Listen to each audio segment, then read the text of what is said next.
माया करने से, छल कपट करने से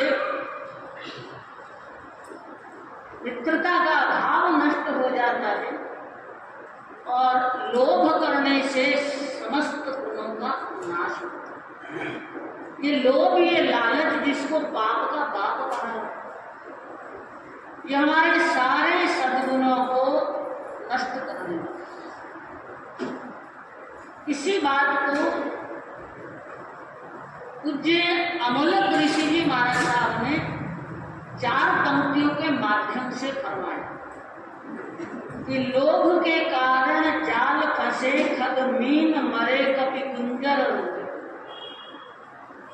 लोभ के कारण जाल फंसे खग मीन मरे कपि कुंजर रोवे। और सहे दुख बंध वधाधिक लोभ से मानव किंकर हो। लोभ विनाश करे शिव मार्ग नीच गति मति नीच नु रोवे। लोभ निवार संतोष गहे ऋषि तागुन काल सेवक। यानी कि लोभ ही है जिसके कारण से ये पक्षी जाल में फंस जाते हैं। शिकारी जाल फैलाता है लेकिन उससे पहले दाना बिखेरता है, उनको लुभाता है और जैसे ही वो मस्त होकर चुगने लग जाते हैं तो अपना जाल फैलाता है। ठीक इसी प्रकार मछली को भी जाल में फंसाने के लिए आप जो शिकारी है वो कांटा फेंकता है, कांटे के आगे आटे की गोली लगा देता है, वो भी उस लोभ में आ जाती है। बानर भी हाथी जैसा विशाल काय जीव, ये भी फंस जाता है जाल। और यहाँ तक कि मनुष्य भी जो इतना बुद्धिमान कहलाता है, समझदार कहलाता है, विवेकवान भी कहलाता है, प्रबुद्ध भी कहलाता है, लेकिन ऐसी लोभ के कारण मति मारी जाती है कि कभी कभी अपने जीवन का भी अंत कर लेता है या कभी कभी कैद में भी जीवन व्यतीत करना पड़ जाता है।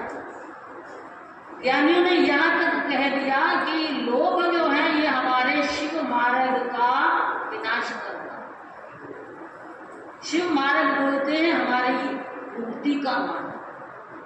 जब लोभ में फंस जाते हैं तो मुक्ति की संभावनाएं कम रह जाती हैं, लेकिन जो लोभ का त्याग करके संतोष वृत्ति को धारण करता है, अपनी आत्मा का हित साधने का प्रयास कर लेता है, वो अपना आवागमन मिटा लेता है। भगवान महावीर की अंतिम देशना श्रीमद उत्तराधीन सूत्र का एक 8वां अध्ययन याद होगा।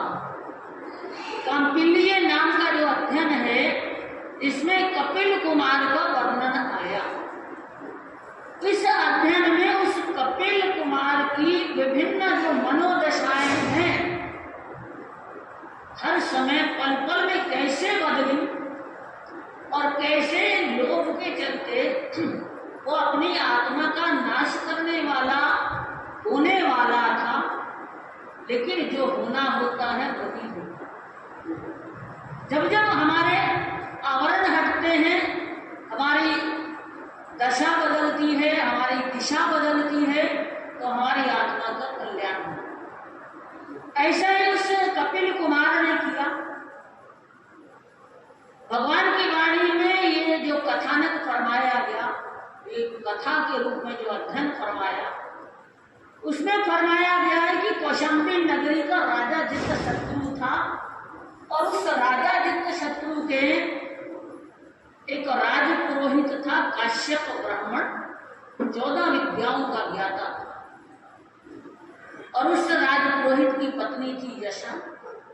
उनके यहाँ एक पुत्र का जन्म हुआ, नाम रख दिया कपिल कुमार। लेकिन कहते हैं कि जन्म और मृत्यु का ये खेल चलता रहता। किसी की मृत्यु सिर पे खड़ी है, किसी की दरवाजे पे खड़ी है, कोई पता नहीं। तो वो जो राजपुरोहित है असामायिक काल धर्म को प्राप्त हुआ। अब बच्चा भी छोटा है,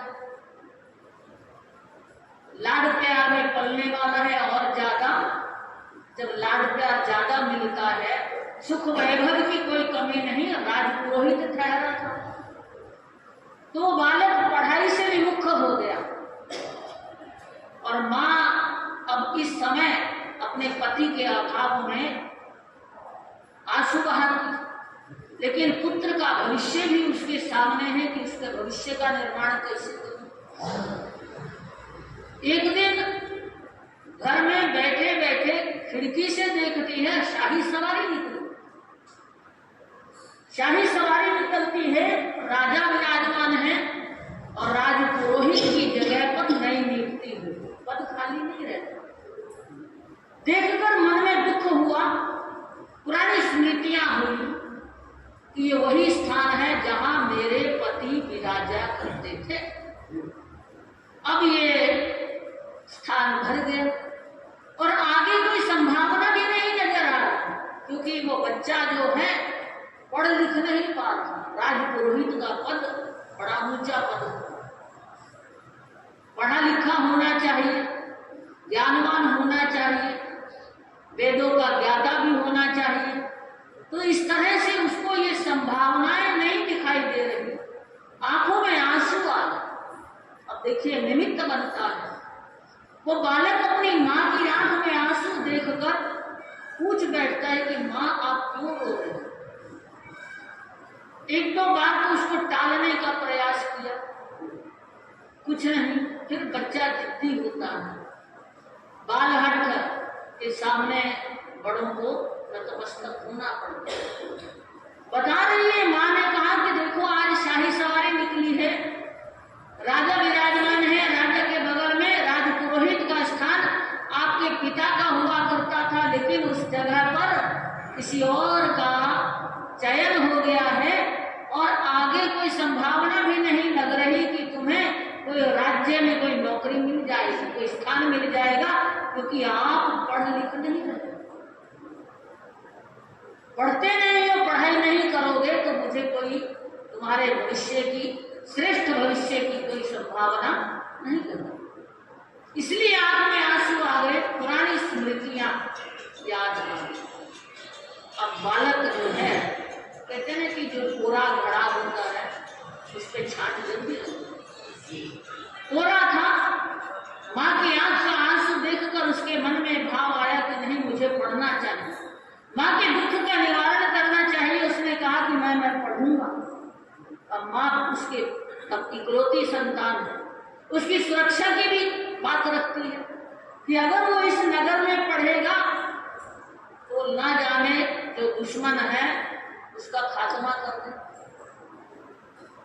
अकेली संतान है, उसने दूर नगर में श्रावस्ती में उसके पति के मित्र उपाध्याय जो है इंद्रदत्त नाम के, उनके यहाँ पढ़ने के लिए भेजे। अब वो उपाध्याय इंद्रदत्त है, पढ़ा तो सकते हैं लेकिन जिमा नहीं सकते, क्योंकि सरस्वती का और लक्ष्मी का वैर है।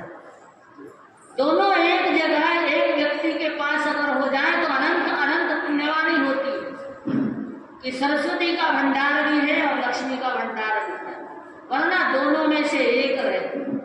तो वो इंद्रदत्त उपाध्याय जो है बुद्धिमान है, पढ़े लिखे हैं उपाध्याय, तो पढ़ाना तो उन्होंने स्वीकार कर लिया। लेकिन उस समय में भी नगर में भामाशाहों की कोई कमी नहीं। शालिभद्र सेठ के यहाँ जो वात्सल्य भाव वाले, उनके यहाँ उनके खाने पीने की व्यवस्था। बच्चा पढ़ रहा है, आप भी अपने बच्चों को पढ़ने के लिए बाहर भेजते हैं, लेकिन निगरानी पूरी रखते हैं। अगर निगरानी नहीं रखी जाए तो बहुत कुछ दुर्घटनाएं भी हो जाती। कोटा जैसे क्षेत्र में न जाने कितनी कितनी दुर्घटनाएं हुई हैं, हो रही हैं और भविष्य का पता नहीं। लेकिन उस कपिल के ऊपर माँ का अंकुश नहीं रहा, क्योंकि संयोग ऐसा मिला जब शालिभद्र सेठ के यहाँ वो धीमने जाता है, जो दासी भोजन परोसती है वो भी नव युवती है, सुंदर है, रूप लावण्य से युक्त है। अब देखिए ये संयोग की बात है या ऐसा होना था। कपिल उसकी तरफ आकर्षित होता है और आकर्षित होते होते सारी सीमाएं लांघ जाता है, मर्यादाएं सारी टूट जाती हैं और वो कपिल उस दासी के प्रेम पाश में पूर्णतः जकड़ा गया। अब एक दिन वो दासी आकर कहती है कि मैं गर्भवती हूं, तुम्हारी संतान मेरे भीतर पल रही है, अब कुछ करो, पानी ग्रहण करो, शादी ब्याह के बंधन में बंधो और उससे पहले कमाना सीखो। अब कमाना तो कहाँ सीखेगा, अभी पढ़ना।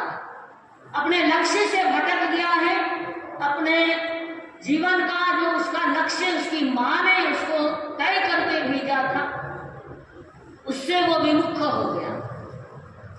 अब वो दासी कहती है कि कोई बात नहीं, यहाँ का राजा जो है प्रातःकाल ब्रह्म मुहूर्त में जो भी पहले उनको दर्शन देता है, ब्राह्मण होता है, उसको वो 2 मास से सोना देता है।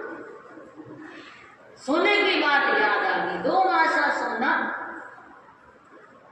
मार्ग मिल गया। आधी रात में निकल पड़ता है, ब्रह्म मुहूर्त का इंतजार नहीं कि आवश्यकता आविष्कार की जरूरत नहीं है, उसको पैसा चाहिए, धन चाहिए, तब वो दासी को अपने घर ले जा सकता है, पानी ग्रहण कर सकता है। आधी रात में निकल जाता है, लेकिन रास्ते में पहरेदारों ने पकड़ लिया और ले गए जेल में। सुबह जब राजा के सामने पेश किया गया कि रात में घूम रहा था, इसके इरादे नेक नहीं लग रहे, अर्धरात्रि में घूमता है, तो इसका मतलब कोई चोर कुचक्का होना चाहिए। राजा ने जब उसकी शकल सूरत देखी, शकल सूरत देखकर कहा कि तुम भिखारी तो नहीं लगते, क्योंकि हमारा रूप लावण्य, हमारा उठना बैठना और यहाँ तक कि हमारी आंखों में सारे भाव पढ़े जा सकते। राजा ने बड़ी तीक्ष्ण दृष्टि से उसको देखा और कहा कि तुम भिखारी नहीं लग रहे, और सबसे बड़ी बात है कि तुम अपराधी भी नहीं लग रहे।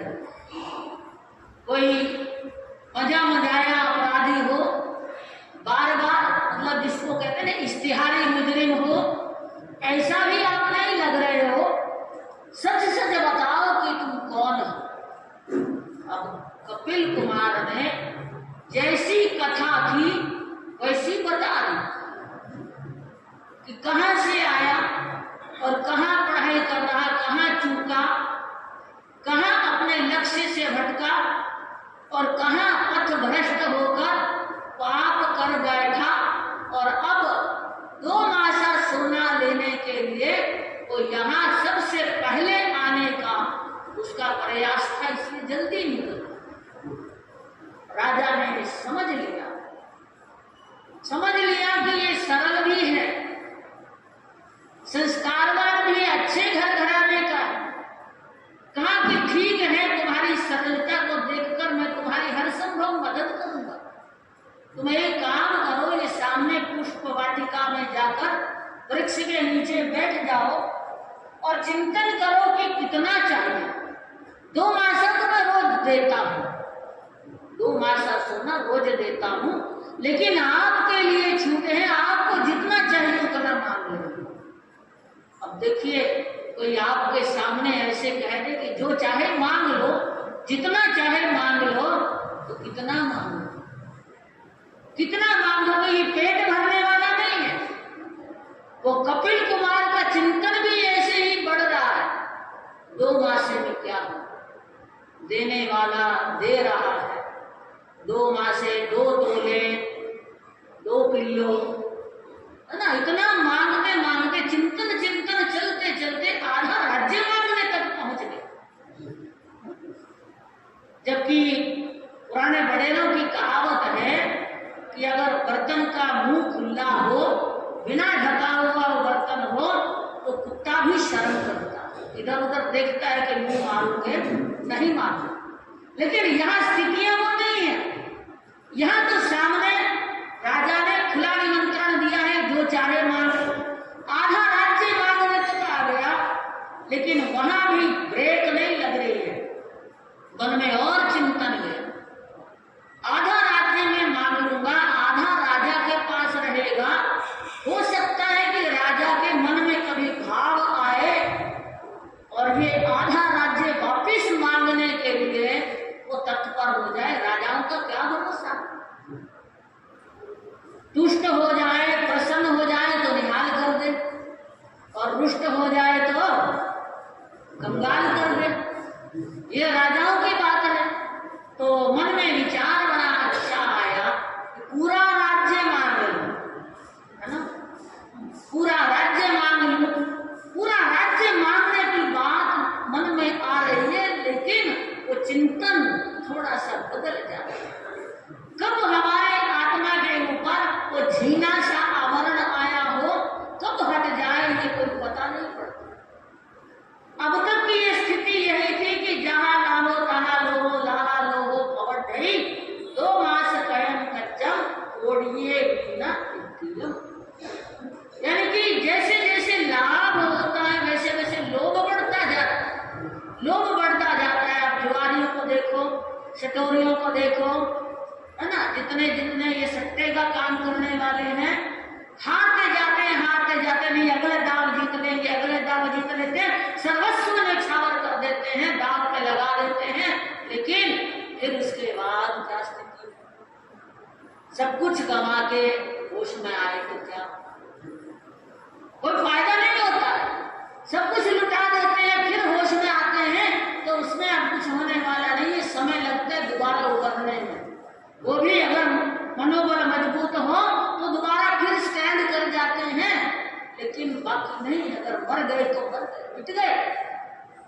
और यहाँ भी वही स्थिति है कि लाभ सोचते सोचते कि राजा देने वाला है, पूरा राज्य मांगने तक पहुंच गए, है ना। 2 मासा सोना से शुरू हुए थे और करोड़ों पर भी विराम नहीं, आराम नहीं। लेकिन जैसे ही वो मनोदशा, अब मनोदशा बदल गई। परिवार से, घर से जब आए थे, मनोदशा ये थी, बालपना था, पढ़ने का लक्ष्य था। फिर दासी के संपर्क में आए तो मनोदशा और बिगड़ गई।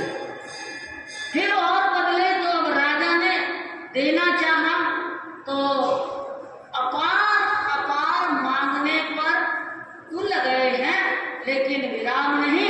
पर अब मनोदशा बदल गई, अब चिंतन गया कि नहीं, अब उसका चिंतन जा रहा है कि दुनिया में 2 चीजें हैं, एक तो नाशवान है और एक शाश्वत। ये राज्य, ये धन, ये वैभव, ये कोठी, ये बंगला, ये शरीर, ये सारे नाशवान हैं, पेरिशेबल, नष्ट होने वाले। चिंतन गया कि एक शाश्वत तत्व है, वो मेरी आत्मा। ये सब कुछ नष्ट हो जाएगा, अगर राज्य नहीं रहेगा तो मैं राजा किसका, राज्य नहीं रहा तो मैं राजा किसका। अब मुझे ये सब चीजें नहीं चाहिए। और वो दासी का जो प्रेम था, वासना जन्य जो प्रेम था, जो आकर्षण था, वो भी मिट गया। अब आत्मा में वो चिंतन की धारा बदल रही है, अब वो राइट ट्रैक पे आ रहा है। अपने इस मनुष्य भव को सार्थक करने का प्रयास करने के लिए तत्पर। अब बस एक बात ठान ली कि अब ये कपिल घर नहीं जाएगा। घर नहीं जाने का मतलब क्या हुआ कि संसार के दलदल में, गृहस्थ में नहीं फंसेगा। अब भूल गया, माँ को भी भूल गया, उस दासी को भी भूल गया। अब वो अपना लक्ष्य जो है वो परम लक्ष्य बना लिया, आत्मा का लक्ष्य बना लिया कि मुझे क्या करना है, इस आत्मा को इस आवागमन से मुक्त करना है। ये बार बार का जो जन्म मरण है, बार बार का दुख गर्भावास की वेदना, इस वेदना से मुक्ति चाहिए। ऐसी करनी करूं, ऐसा काम करूं कि किसी भी माँ को मेरे कारण से, मेरे जीव के कारण से प्रसव की वेदना नहीं भोगनी पड़े। अब ये ख्याल चल रहा है। अब वो कपिल कुमार से कपिल मुनि हो जाता। थोड़ा सा टाइम लगते बदलने में, थोड़ा सा समय लगा। कितना समय लगा? उस पुष्प वाटिका में बैठे बैठे चिंतन करते करते कहां से कहां पहुंच गया था, राज्य मांगने तक पहुंच गया था। और उसके बाद बदला तो अब आत्मा का राज प्राप्त करने का सोच रहा। और आत्मा को राज प्राप्त करने का मार्ग एक ही है, संयम। संयम जीवन में प्रवेश करना, मुनि बन गया। और देखिए जितने कर्मों का बंधन उसने किया था या जब उदय में था, जितना लोभ भाव में वो ग्रसित हो गया था, अब मुनि जीवन में प्रवेश करके उसने मात्र 6 महीने के अंदर अपने कर्मों को क्षय कर लिया और कपिल कुमार से कपिल मुनि बना। कपिल मुनि से कपिल केवली हो गया। 6 महीने का समय लगा। देखिए, लेकिन इसके पीछे की वो आधार भूमि क्या रही?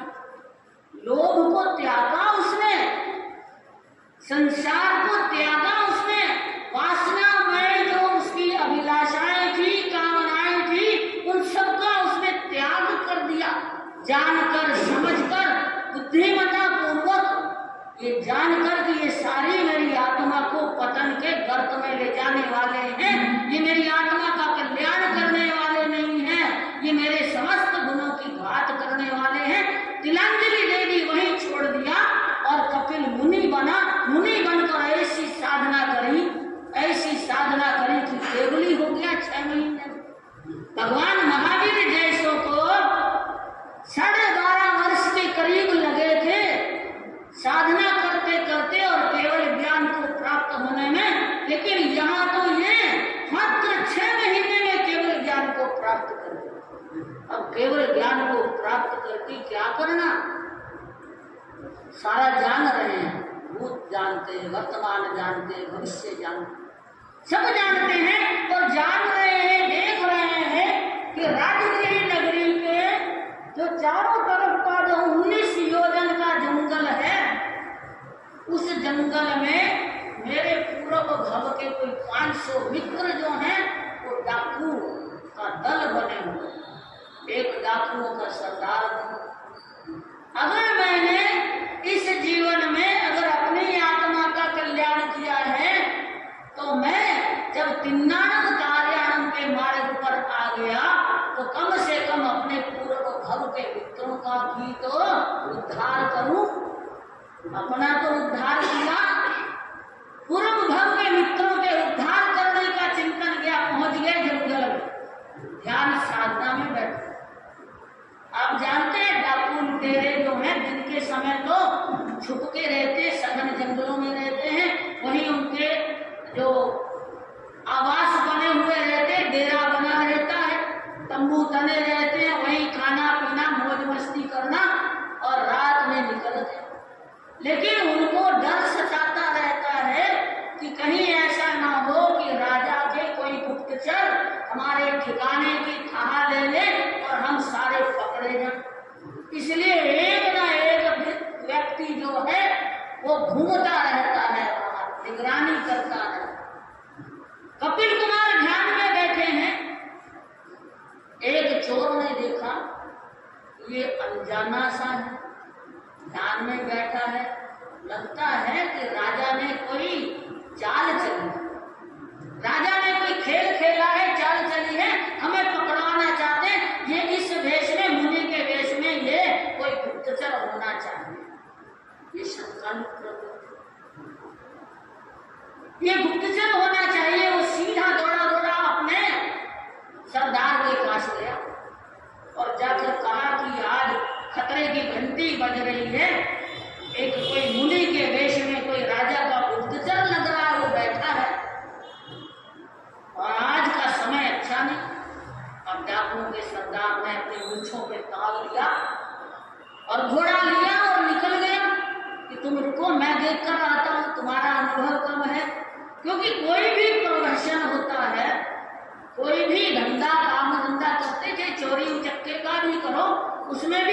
लक्षण चाहिए, उसमें भी ज्ञान चाहिए, उसमें भी योग्यता चाहिए। वो ठहरा सरदार घोड़ा लेकर निकला और देखा कि मुनि को देखा, कपिल मुनि बैठे हैं। देखा, घोड़े से उतरा और प्रणाम किया, वंदन किया। जान लिया, पहचान लिया कि ये राजा का कोई गुप्तचर नहीं है, क्योंकि राजा का गुप्तचर होता तो ध्यान में भी थोड़ी थोड़ी आंख खोल के देखता रहता, जागरूक रहता। इसलिए आसपास में और भी कोई सैनिक होते, सारी देख ली सिचुएशन, घोड़े से उतरकर प्रणाम किया और कपिल केवली ने बता दिया अपना वर्तमान की जो स्थिति है, पूरब का भव बताया कि आप पूरब भव के मेरे साथी। तो उस सरदार ने कहा कि एक काम करो, आप धर्म की वाणी हमें भी सुनाओ, क्योंकि हम ठहरे जो खुलेआम तो हम जा नहीं सकते। आज योग मिला है, संयोग मिला है, आज की धर्म देशना हम डाकुओं को भी सुना दो। पधार गए, लक्ष्य था कि उनका उद्धार करना है। और ऐसी वाणी सुनाई, ऐसी वाणी सुनाई तो सारे के सारे जो डाकू थे, सरदार समेत, समर्पण सरेंडर करने के लिए राजा के सामने तैयार हो गए। इतना मोटिवेशन, इसको कहते हैं धर्म की प्रभावना, इसको कहते हैं कीचड़ को कमल बनाना, इसी को कहते हैं। वो 500 के 500 जो डाकू हैं, वो राजा के सामने अपने अपराधों को कबूल करते हुए क्षमा याचना भी करते का प्रयास करते हैं और सरेंडर कर लिया, सारे गुनाह कबूल कर लिए, लेकिन एक वचन लिया था कि हमें हमारे प्राण बख्शे जाएंगे, हमें मारा नहीं जाएगा। अगर ये कपिल केवली हमारा इस तरह का सहायता करते हैं तो हम तत्पर हैं, ये धंधा छोड़ देंगे, ये आत्मा को पतन की ओर ले जाने वाला। क्योंकि कपिल ने कह दिया था कि इतना अंबार का अंबार अगर हमारे सामने हो जाए, आपके पास भी उन्होंने कहा कि देखो आपने बरसों से इतना धन इकट्ठा किया, लूट मार करके किया, तो बताओ आपकी तृप्ति हुई? तृप्ति नहीं हुई। ये मोह, ये वासनाएं कम नहीं हुई। और जहां मोह है वहां वासनाएं हैं, वहीं दुख है। और जहां ये मोह का निवारण हो जाता है, तृष्णाएं समाप्त हो जाती हैं, वहां फिर जहां गई चिंता मिटी, मनुआ बेपरवाह, जिनको कुछ नहीं चाहिए वो सहन के साथ। ये बात कह दी, ये समझा दी थी और वो समझ गई, ये बात उनको लग गई और सारे के सारे राजा के सामने समर्पण कर देते हैं और उनको प्राण दंड नहीं मिला, प्राण उनको बख्शे गए।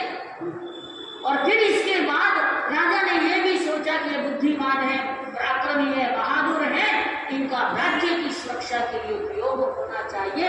ये कपिल केवली का जो कथानक 8वां अध्याय उत्तरायण सूत्र का है, ये हमें बार बार यही संदेश देता है कि हमें अपने जीवन में तृष्णाओं पर लगाम लगानी चाहिए। हमारे लोभ के जो अनेक कारण बन जाते हैं, ये 18 पाप के अंदर भी आता है। तो ये लोभ जो है, इसका निवारण कर लेना चाहिए, क्योंकि जो हमारे भाग्य में है, जो हमें मिलना है, चाहे वो विरासत में मिलना है, चाहे हमें अपने पराक्रम से, पुरुषार्थ से मिलना है, वो अवश्य मिलेगा। लेकिन ज्यादा लोभ करना ठीक नहीं है, ये हमारे सभी गुणों का घात करने वाला है। चिंतन रहे, संतुष्टि का जीवन जिएंगे तो आप सबसे बड़े धनवान हो जाएंगे, सबसे बड़े संपन्नता को प्राप्त कर लेंगे। ऐसी मंगल भावना के साथ ओम शांति।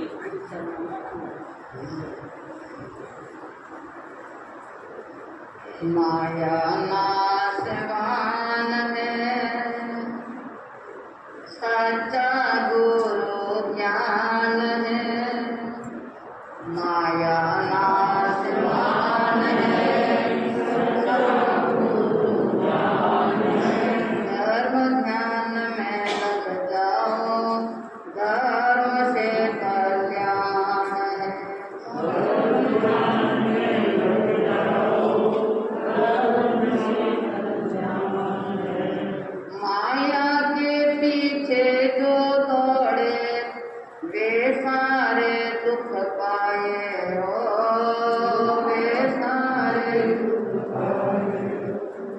जन्म गया कुछ हाथ न आया, आखिर मन पछताए हो। ओ माया नाशवान है, सद्गुरु ज्ञान है, धर्म ध्यान में लग जाओ, धर्म से कल्याण है। राजा हो या रंग भिखारी, खाली हाथ आते हैं, खाली हाथ आते हैं। थैली भर कर नहीं कोई लाते, नहीं कोई लेकर जाते हैं, माया नाशवान है, सच्चा गुरु ज्ञान है, धर्म ध्यान में लग जाओ, धर्म से कल्याण है। खाना रोटी पहनना कपड़ा, चाहे करोड़ कमाए हो, चाहे करोड़ कमाए हो। हीरे पन्ने कोई नहीं खाता, फिर क्यों द्वंद मचाए हो, फिर क्यों द्वंद मचाए हो। माया नाशवान है, सच्चा गुरु ज्ञान है, धर्म ध्यान में लग जाओ, धर्म से कल्याण है। धन धन करते धन नहीं आता, प्रत्युत दूर पलाता हो, प्रत्युत दूर पलाता हो। धर्म करो अविचल धन पाओ, मिस्री साप सुनाता हो, मिस्री साप सुनाता हो। माया नाशवान है, सच्चा गुरु ज्ञान है, धर्म ज्ञान में लग जाओ, धर्म से कल्याण है। धर्म ध्यान में लग जाओ, धर्म से कल्याण है, धर्म से कल्याण। सांस में प्रभु अहिंसा के अवतार श्रवण भगवान महावीर स्वामी के पावन चरण कमलों में कोटि से वंदन। श्रवण कुल तिलक आचार्य सम्राट पूज्य श्री रघुनाथ जी महाराज साहब एवं मेरे अनंत अनंत आस्था के केंद्र परम पूज्य गुरुदेव गुरुमिति महाराज साहब और परम पूज्य गुरु माता माँ श्रवणी माता जी को कोटि महाराज साहब पावन चरण कमलों में कोटि से वंदन नमः। धर्म प्रेमी बंधुआ शीलवती माताएं, अभी आपने दोनों शास्त्री जी से प्रवचन सुना, तप के बारे में भी सुना और लोगों सबको बिना सुना। लोग से सभी प्रकार के गुण नष्ट हो जाते, ये भी आपने सुना। कुछ पंक्तियां थी, ये माया तो नाशवान है, हमेशा हमेशा के लिए रहने वाली नहीं, और जो घर में रहती है तो भी उसको छोड़ के आपको जाना होगा। इतना ही धन कमा लिया, तिजोरी भर ली, खुश होता है कि मेरे पास में इतना धन है, इतना धन है। उस धन को देख देख करके धर्म भूल जाता है, समय उसके पास में धर्म करने का नहीं रहता। ज्ञानी गुरुजन कह देते एक ही उत्तर मिलता कि समय मेरे पास में नहीं है। और जितना भी धन जो पास में है, वो धन तो कोई खाने में काम नहीं। 2 रोटी और कपड़े बस इतने ही चाहिए, हीरे पन्ने खाए नहीं जाते हैं। माल कितना भी हो, तो ये कृष्णा लंबी है। कुछ कथानक प्रारंभ तो किया आपके सामने और आप सुन रहे थे उस कथानक को कि मालवा की राजधानी उज्जैन नगर गर्भशयन राजा अपना शासन चलाने लगा। और उस उज्जैन नगर की रक्षा के लिए महाकाल, महादेवी, हरसिद्धि देवी, 52 वीर, 64 योगी ने 9 निधि जहाँ निवास बना हुआ, वो धरती कितनी पुण्यशाली है। इसलिए मालवा की राजधानी में रहना कभी भी दुष्काल नहीं होता है। तो अमन चैनता के साथ में जनता रहने लगी। जहाँ राजा ऐसा हो वहाँ जनता भी सुखी है, और जहाँ किसी प्रकार की कमी नहीं है वहाँ जनता अमन चैनता के साथ में। सुख से पाले राज ताज सिर सोए, ताज सिर सोए, पर अनहोनी ना होय, होनी सो होय। उत आए श्यामाचार्य जैन संग स्वामी, जैन संग स्वामी, श्रमण 507 शोध परिणामी। श्रमणी सरस्वती बहिन खास गणिवर की, खास गणिवर की, अद्भुत उसका रूप अल्प उमर की।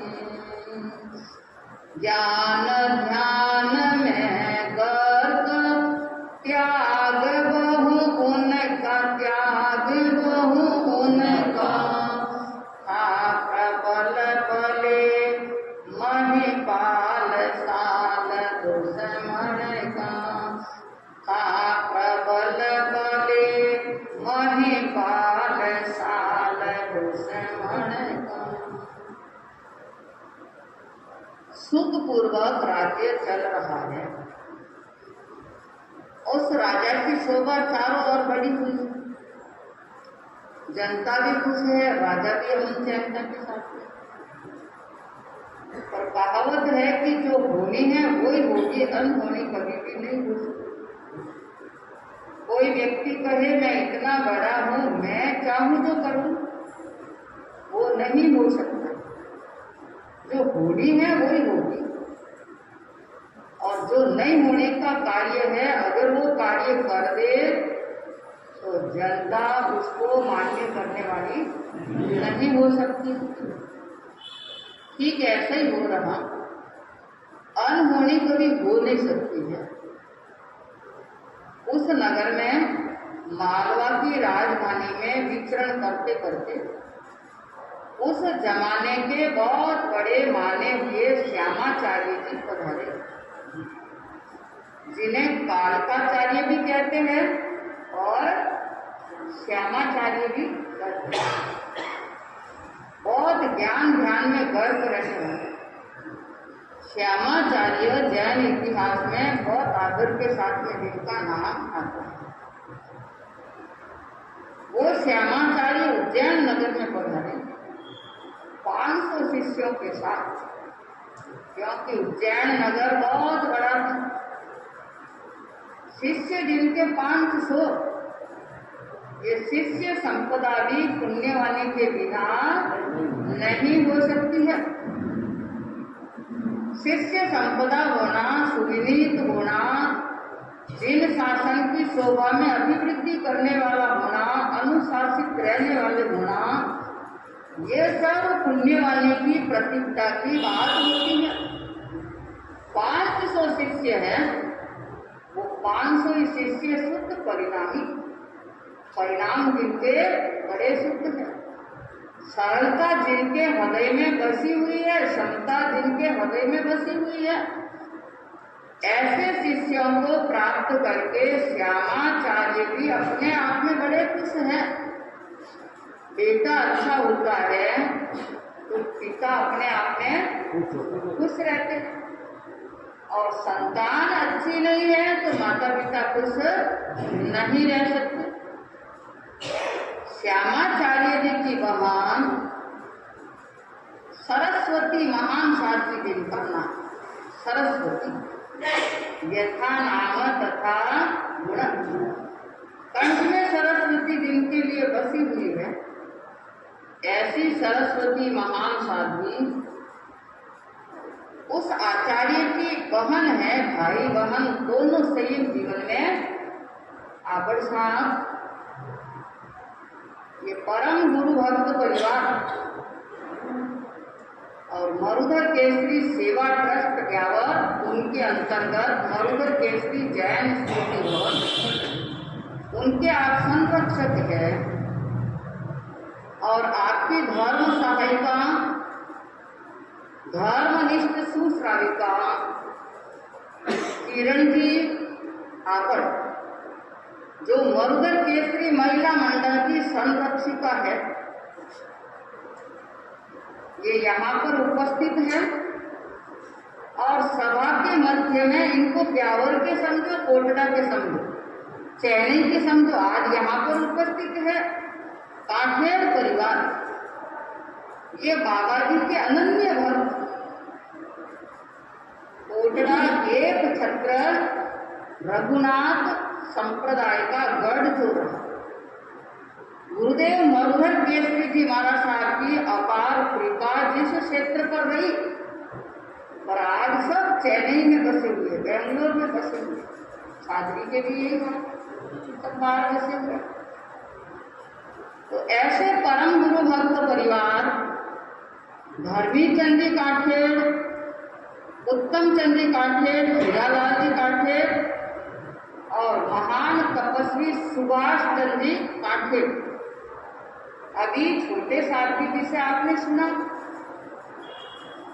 कि कितने मांस खाने किए, कहने में तो 1 मिनट लगता है, पर करने में बहुत बड़ा समय। 15 दिन पारने के निकलना और मांस खाने कर लेना, ये बाबा मरुधर केसरी जी महाराज साहब की छत्र छाया। आशीर्वाद के बिना, पुण्यवाणी के बिना कोई कार्य सफल होना संभव बड़ा कठिन होता है। इतनी तपस्या करने वाले और तप में समभाव, ये भी बड़ा कठिन। और अभी भी एकांतर तप चल रहा है। प्रेरणा तो हमारी इनके लिए यही रहती है कि अभी संसार के असार का समझिए। आपने सुना ना, कपिल देव को सुना, कितना रोचक वर्णन था। सुनते सुनते 1-2 मिनट के लिए तो भाव आए ही होंगे कि अरे ये संसार असार है। बस उस बाबा मरुधर केसरी जी महाराज साहब के नाम को रोशन करो, पुण्यवाणी ऐसी जगाओ कि यह कोई अजर अमर शरीर रहने वाला नहीं है। जो मनुष्य जीवन मिला है उसको सफल और सार्थक करने का प्रयत्न करो। 50 के मध्य में रह करके भी गुरुदेव फरमाया करते थे, और हमने कई बार सुना है उनकी सेवा में रहते थे। कोई कहते ये वो करे, ये वो करे, वो ये करे, कि तुम्हें क्या करना है, 50 के मध्य में रह करके भी आप उत्कृष्टता के साथ में रह सकते हो। अपना अवलोकन करो, इसका 50 के मध्य में रह करके उत्कृष्टता के साथ में रह सकते हैं, क्योंकि अपनी आत्मा के मालिक कौन है? स्वयं है। अपनी आत्मा के मालिक स्वयं है। तो इस जीवन को सार्थक करो, सफल बनाओ। कुटुंब परिवार की मोह माया, कोई पत्नी आज्ञा नहीं देती है, पुत्र आज्ञा नहीं देते हैं, कभी पत्नी चाहती है तो पति आज्ञा नहीं देते हैं। और कितने कितने वर्णन सुने हैं आपने आत्मा में कि लेने वाला दृढ़ है तो हजारों के रोकने से भी वो रुकने वाला नहीं हो सकता है। किरण की वैराग्य जिसको, और लेने वाला दृढ़ नहीं है तो कई व्यवधान उनके लिए वो निमित्त भी बन जाते हैं। जीवन अच्छा रहे। सरस्वती साध्वी की बात सुन रहे, भाई बहन दोनों ने संयम जीवन में प्रवेश कर लिया। सरस्वती साध्वी जिनका अद्भुत रूप है, ये रूप संपदा भी पुण्यवानी से मिलती है, अन्यथा ये भी नहीं मिलती। 8 संपदा आती है, किसमें आती है? राइट आंसर है आपका। और दिन में हमारे साथी जी प्रतिदिन आपको क्वेश्चन आंसर कराते हैं, आधा घंटा जाप और आधा घंटा क्वेश्चन आंसर। तो कल भी मैंने देखा ऊपर से कि आप सब में जागृति है, भाइयों में बहनों में उत्सुकता है कि हम सुने, कुछ ज्ञान ग्रहण करें और 15 दिन से हमारा एग्जाम होगा तो हमें याद भी रखना है। याद रहते हैं इस तरह से। अद्भुत रूप है उनका और रूप के साथ में ज्ञान है। रूप है और ज्ञान नहीं है तो कोई मतलब नहीं। रूप और ज्ञान ये दोनों पुण्यवानी से मिलते और अल्प उम्र भी उनकी छोटी उम्र है। यही महान महान आत्माओं का वर्णन सुना है आपने कि छोटी छोटी उम्र में संयम जीवन में प्रवेश किया और वे एक महान होनहारता के रूप में तो फिर ऐसे अल्प उम्र के ज्ञान ध्यान में मस्त रहने वाले। संयम जीवन वही तो है। संयम ले लिया और प्रमादी बनकर के बैठ गए तो वो कोई संयम कैसा है? वो देश का संयम है। अप्रमत्त बन करके जो समय मिलता है उस समय कुछ न कुछ क्या करो, ज्ञान करो। कि ऐसे ऐसी महान आत्माओं को आपने देखा होगा कि जब भी जाते हैं आप देखते हैं वो कुछ न कुछ पढ़ते ही रहते। परम पूज्या माता जी महाराज उम्र कितनी उनकी? ये 27 वर्ष लग जाएगा।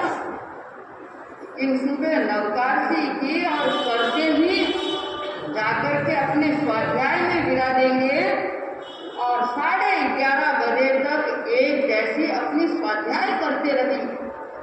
अरे छोटे अक्षर की किताब है तो बड़े अक्षर की हो जाए, पर मुझे स्वाध्याय प्रतिदिन करना, उत्तराध्याय, 10वीं काले, नंदी सूत्र और जो उनको करना है। ये ज्ञान की बात है कि ज्ञान ध्यान में रहना, त्याग बहुत, यथाशक्ति त्याग करना। त्याग कोई महिमा के लिए नहीं करना कि मैं त्याग करूं तो मेरी महिमा होगी, ये त्याग अपनी आत्मा के लिए जो किया जाता है, छोटा त्याग, बड़ा त्याग, अभी सुना कितने प्रकार के त्याग होते हैं।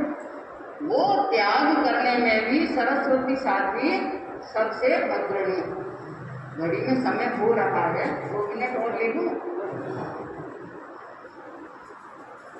गर्दप सैन क्षितिज खेलन बन जावे, खेलन बन जावे, दे दिया हुक्म जन पार भटा को मारे, दे दिया हुक्म जन पार भटा को मारे, देख सती का रूप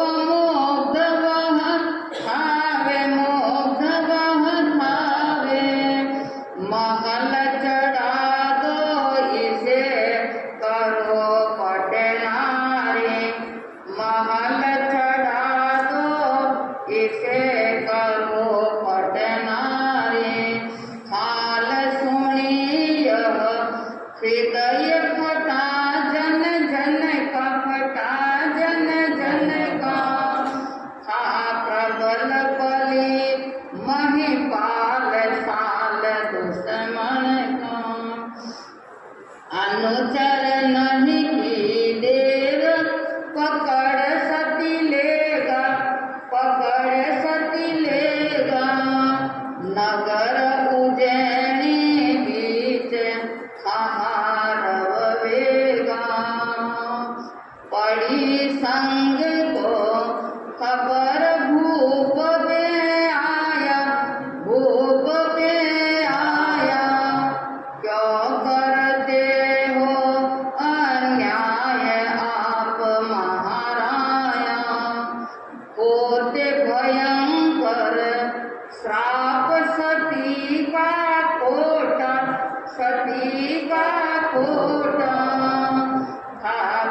कर्दक्षसेन राजा वन में खेलने के लिए जा रहे, साथ में बहुत से सैनिक थे, मंत्री भी है, सब चल रहे। और जाते जाते उधर से सरस्वती साथ भी निकलते हैं और इधर से राजा की सवारी जा रही है। राजा उन सरस्वती साध्वी को देखते हैं, मंत्र मुग्ध होते कि अरे इस धरती पर कोई अप्सरा उतर करके आ गई है, इतना रूप लावण्य इनका। राजा अपना भान भूल गए। कर्दक्षसेन राजा ने अपने साथ में जितने सैनिक है मुखियों को आदेश दे दिए, जाओ ये जो साध्वी चल रहे हैं इनको मेरे महल में चढ़ा दो। कितना खराब आदेश किया, सरस्वती साध्वी को महल में चढ़ा दो। अब जैसा सैनिकों को आदेश दिया गया वैसा ही कार्य कर दिया। सती को पकड़ करके लेकर चले गए, महल में चढ़ा दिया। जनता सुनती है तो कलेजा फटा जा रहा है। जो सुनने लायक बात नहीं है ऐसी घटना जो हो रही है। ये सब पूरा उज्जैन नगर में हाहाकार मच गया, क्योंकि घटना ही ऐसी थी तो हाहाकार मच गया। संघ को खबर लगती है। संघ कौन कहलाता है? संघ वो है संरक्षक, वो संघ होता है। संघ में खबर लगती है कि राजा ने ऐसा अन्याय का काम किया है। सारे संघ एकत्रित हुए, ये नहीं कि ये तो राजा है और अब हम कैसे क्या जाएंगे उनके सामने। सब एकत्रित हुए हैं और सभी विचार कर रहे हैं कि ये बहुत बड़ा अन्याय का काम किया और सती की रक्षा करना ये संघ का पूर्ण रूप से दायित्व बनता है। ऐसा अन्याय कर दिया राजा ने। अगर उस सती का श्राप भी लग गया तो ये सारा उज्जैन नगर नष्ट हो जाएगा, देश नेश किसका हो जाएगा। सती का श्राप हमेशा ही खराब रहता है, ये बात मन में आ रही है। और संघ एकत्रित होकर के राजा के पास में कैसे जाएंगे और क्या बात कहते हैं सुनेंगे आगे इस कथानक में। आपको याद रखना, आज के कथानक से ये शिक्षा मिलती है कि इंसान को हमेशा सत्य सदाचार में दृढ़ रहना चाहिए, वही सबसे श्रेष्ठ इंसान कहलाता है। और जो इसमें दृढ़ नहीं है वो इंसान कभी बड़ा कहलाने के लायक नहीं हो सकता है। ये शिक्षा ग्रहण करें।